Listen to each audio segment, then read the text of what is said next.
ਕੀ ਸ਼ੈ ਹੁੰਦੀ ਹੈ। ਬੰਦਾ ਇਹ ਗੱਲ ਕਰਦਾ, ਮਾਰਫਤ ਦੀ ਗੱਲ ਕਰਦਾ, ਆਹ ਕਰਦਾ ਫਲਾਂਗਾ, ਲੇਕਿਨ ਮਾਰਫਤ ਹੁੰਦੀ ਕੀ ਸ਼ੈ?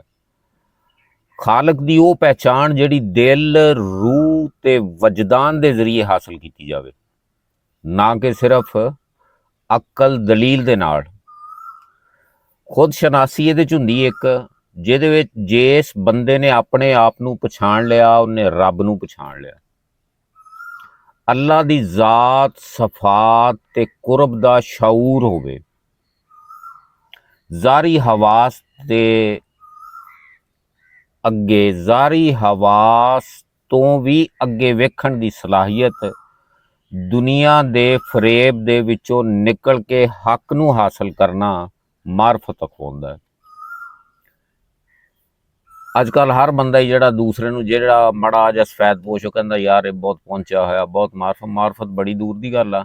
ਅੱਲਾਹ ਤਾਲਾ ਜ਼ਾਤ ਤੁਹਾਨੂੰ ਸਮਝਣ ਦੀ, ਸਿੱਖਣ ਦੀ ਤੌਫੀਕ ਅਤਾ ਫਰਮਾਵੇ। ਖੁਸ਼ ਰਹੋ, ਹੱਸਦੇ ਵਸਦੇ ਰਹੋ। ਅੱਲਾਹ ਹਾਫਿਜ਼।